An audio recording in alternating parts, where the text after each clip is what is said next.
February 2023 was one of the coolest months for me so far as an independent artist. Ever since I started this journey of releasing music of my own, I have always wanted to release my own full-length album. And on February 10th of this year, I did just that. Now, I did do some album-specific promotional things for this record, which we'll get into later in this video. But for the most part, I actually took a fairly conservative approach across the board to promote this album. So let's take a look at exactly what I did. So to kick things off, we're going to start at the end and we're going to Tarantino this thing. Let's look at the results on Spotify and Apple Music for artists. So here on Spotify, this is the trailing 28-day window inside the audience tab. You can see that I've gotten two significant spikes from Discover Weekly over the past 28 days. So the first one I got was on Monday, February 20th. And then just Monday of this week that I'm filming this video, Monday, March 6th, I got a second sort of smaller Discover Weekly push as well. Looking at the stream tab, you can see that the streams align with all this as well. I got this big bump here, 4,300 streams. Over here, 2,300 streams. And then my followers have just grown like clockwork throughout the month. I'm up 200 followers over the last 28 days. And in taking a look at Spotify's algorithmic playlists specifically, you can see that Discover Weekly has been overwhelmingly the primary driver of my streams. If we jump over here to Apple Music, you can see that the data tells a kind of similar story, but without the like peaks and valleys that we see on Spotify. I've gotten 1,200 plays, which for me on Apple Music is pretty good. Average 25 daily listeners, again, for me, pretty good. 2 song purchases, we'll take it. And then the Shazams have kind of been all over the place, as Shazams tend to do.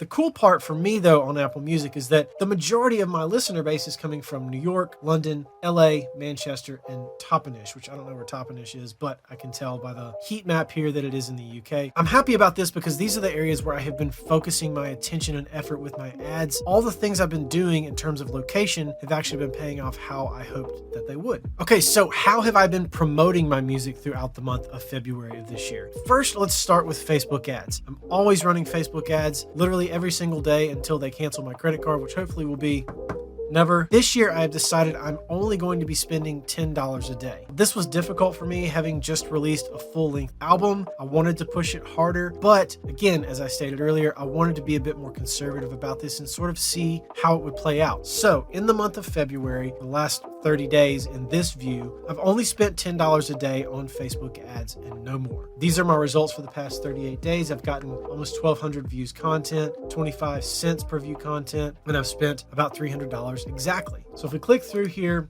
you can see that in the month of February, basically over the last 30 days, I have run a combination of 3 different ad sets. Now in the month of January, if you watch my video recap about that month of advertising, then you'll know that I ran 2 ad sets in that month. The 2 ad sets were this bottom ad set for Dark Light Singles, which was open targeting, and then this ad set for Dark Light Singles, which was more focused, detailed targeting, looking at people who like specific bands and genres and things like that. Ultimately, that one won out. So I'm targeting ages 18 to 34 in that one and turned off the one that was 13 to 34. So in this ad set, I am targeting people who like Spotify ages 18 to 34 in these countries. And then I'm narrowing for a bunch of different stuff that aligns with the kind of music that I make as an artist. I'm using Instagram placements. I'm using feed placements, Reels placements, Stories placements. And then I am using 3 ads for 3 of my songs, my song Lions, Hero, and then To the Wolves. Now with this new ad set at the top, Dark Light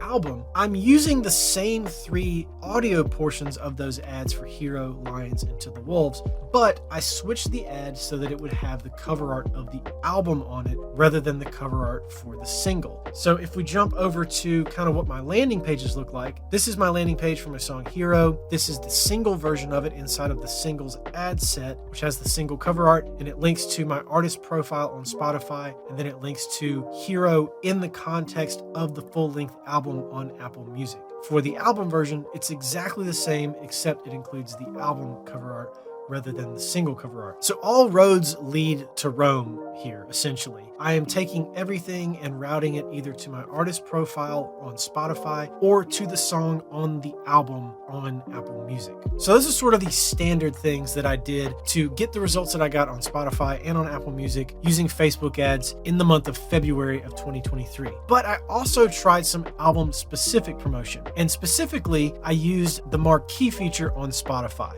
Now, this was my first time ever using the Marquee campaign feature on Spotify for artists. And through this process, I learned that you can only target one country per Marquee campaign, which is why I ran 2 campaigns. Using each of these campaigns, I was able to target the United States and Germany because I have enough listeners in each of those. I didn't have the option to target anybody else because my fan base isn't big enough in any other country to run a Marquee campaign. Running my first Marquee campaign was actually pretty simple. You just select the artist you want to promote, you select the song or the album you want to use, and you select where you want to promote it, and then you set your budget. It's really straightforward. In fact, it will prevent you from spending too much money if you select a budget that is higher than Spotify thinks they will be able to reasonably spend. If you look at both of my campaigns here, for each of them, I set a budget of $100 per country, and it only spent $78 and $83 respectively for Germany and the United States. I'm actually really happy with both of the results of these campaigns, and I would definitely use this again in the future. I will use this again in the future for all my releases coming up, probably. One final thing I want to point out about these Marquee campaigns specifically are the end dates of these. So if you look at the end date of the first one, it ended on February 20th. And if we cycle back around to my data on Spotify, you can see that my first